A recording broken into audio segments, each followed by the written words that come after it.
This is the 50 worst people in the UK today. At number 33, down just one position from last year, Tom Bradby, the Harry and Meghan supporting ITV News presenter. This is the man, of course, who Prince William ghosted. Once upon a time, Tom Bradby wasn't just an ITV News presenter. He was basically part of the royal family's extended circle. He'd known Prince William and Prince Harry for decades, scored big interviews for his deranged support of the Sussexes, and he continues as their most senior British media propagandist.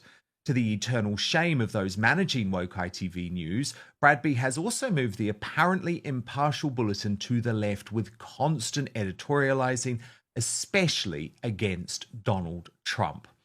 So, Alex Phillips, let's kick off with the royal connection here, because I have a real issue with this. Effectively, Prince William decided, quite rightly in my opinion, that Bradby could no longer be trusted as a friend, given he had so blatantly sided with Harry and Meghan over Megxit. And let's be honest, I think history will judge that to be the wrong decision. I think we all know now that the warnings that William and King Charles and the late Queen Elizabeth II were providing were based on actual experience with Meghan Markle, which has proven to be true. But because William decided to ghost Tom Bradby, and William is a tough guy, you know, when he decides you're out, you're out. And Bradby was out because William felt so betrayed. Once that happened, Alex, rather than thinking, okay, I'm a journalist, I'm leading a big news organization, so I'm going to have to make sure I'm balanced on this, he went so far down the Harry and Meghan bias path. It's actually a joke, to the point, I'm sure you'll remember, the ITV chief executive effectively forced Piers Morgan out of the network because of an email sent to her by Meghan Markle. But who was the conduit, Alex, I'm told, between all of that contact? It was Tom Bradby. I don't believe, given they are an off-communist regulated state broadcaster, not like the BBC, but they have to sign up to all of the public broadcasting edicts that give them this huge distribution channel. I would argue that Tom Bradby should actually have nothing to do with the coverage of his BFFs, Harry and Meghan, because how on earth can he cover them impartially? But instead, remember, he did that interview with Prince Harry about Spare, when Harry literally came on television and said, oh, no, we never said that there was a racist within the royal family. And any journalist, Alex Phillips, would have said, you literally said that. And Tom Bradby just sort of nodded along. Well, again, it comes down to the left wing getting away with things, because the words coming out of Harry and Meghan's mouth were she's been victimised because she's black. It has to be true. It can't be false. It has to be true. Treated with kid gloves. It has to be believed in first utterance. They have to be venerated for their courage in saying it. If Prince Harry had turned around and said something completely different, then there'd have been all hell break loose, a load of nonsense thrown at them. Do you remember when Prince Harry sort of, dressed up in a Nazi uniform? But as long as what you're saying is racism is real and dangerous and I'm here to fight it, and you can roll that out to any ism that you like, as long as you're an ismiter and a huge champion of the isms, you'll just be taken at face value and lauded for your courage. And so, Bradby knows which way the wind blows. He's made this special relationship with that couple, giving him unique access. They are clickbait, they do attract a big audience, and he can deliver getting those interviews. And so they want him to stay in the loop. They want him to be part of the team so they can get that special access to a couple who, quite frankly, should be ignored. I mean, what are they doing? They're not working royals, so they don't have any status or, they don't have any privilege. They don't speak on behalf of a country. They're not members of the royal family anymore. They're just two has-beens knocking about in a big mansion in California, desperately trying to grift and make money from, talking about woke topics. They shouldn't really be given the time of day after the things they've said, which have been proven to be utterly false. And yet, they are still venerated by some sections, even though they're broadly very dispopular now, because they're seen to be the people, pushing back because they're the progressive leftists. And like I said, Bradby has discovered that he's one of the few remaining people who will be granted access to them. And so he has to go along and, dance to their tune. Including the engagement interview with William and Kate, and was trusted with rare behind-the-scenes access.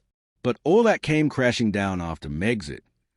Bradby, according to critics, didn't just sympathize with Harry and Meghan. He planted himself firmly in their camp. He publicly defended them, gave them softball interviews. It's sort of like celebrity journalism, isn't it? I remember when it was like, you'll only get an interview with Taylor Swift if you're lovely about her every single day of the year. But I would argue, Alex, this is quite different given that Tom Bradby isn't even a royal editor. He is effectively the editor-in-chief of ITV News. He sits at that table every night and editorializes quite blatantly, actually, which again, he is allowed to get away with because he's on the left. For example, we've seen all of his negativity about Donald Trump over the past few years. And I just feel like he should have to be honest about the very, very close friendship he has with Prince Harry and Meghan when he is covering stories connected to them. And the problem is you see it through the whole organization because, trust me, Tom Bradby has a lot of power at ITV. I can tell you he was instrumental in my decision to end up leaving ITV. Some folk might remember I actually spent 10 years. It's crazy to think about it now, given how woke they've become. But I spent 10 years on the ITV breakfast sofa, working specifically on the Lorraine Kelly show, where I would cover the royal family. And my coverage of Harry and Meghan was just honest, right? It actually wasn't particularly negative. I just reported the truth of what was going on, because this is all of the time, Alex, of the wedding and then the fallout, right?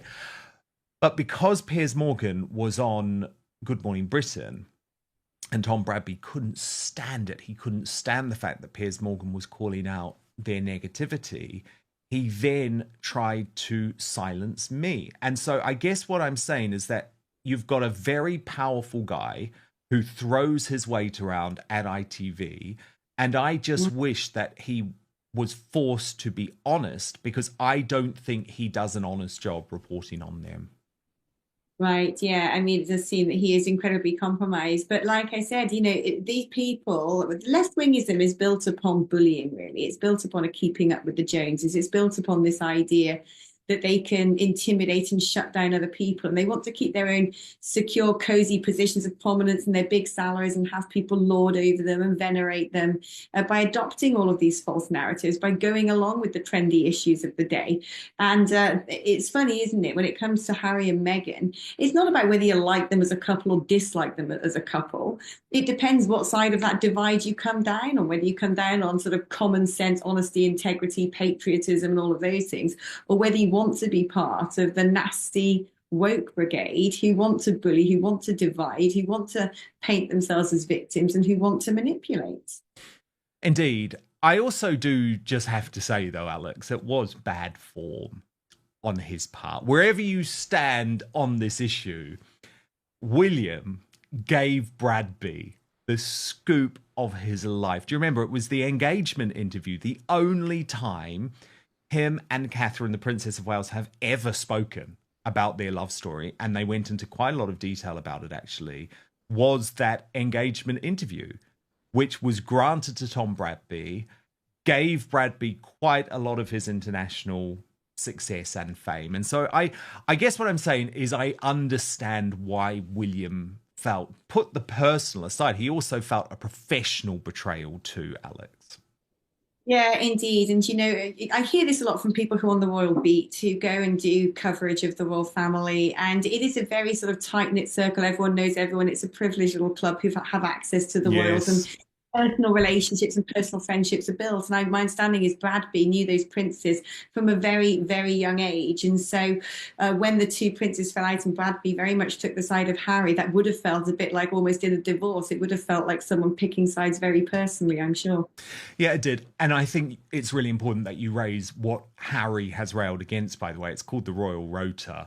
And I actually despise the way the Royal Rota operates. I don't think it gives proper royal reporting. It was something that when I launched Outspoken, I was very, very clear on. I will deliver the sorts of exclusives that the Royal Rota won't, because the problem is, Alex, they become so close to the courtiers and they are so reliant on that access to royal events for their reporting, that what it means is that very often they are not reporting the truth. And you know, I'm a big monarchist, right? I'm a big royalist. I still believe that stories that are in the public interest connected to the royal family should be covered. And very often you see the Royal Rota covering them up. And do you remember the whole phone hacking scandal was only ever blown out into the open because Tom Bradby was lending Prince William and Prince Harry ITN's editing equipment. That phone call was hacked by Glenn Mulcair, the then royal editor of the News of the World, and it was published. Now, of course, it was very much in the public interest that the phone hacking story came into the public domain. I would argue, Alex, that it is highly questionable as to whether Tom Bradby should have been lending ITN's editing equipment to two princes who he claimed he was meant to be impartially covering. Do you see the point that I'm making?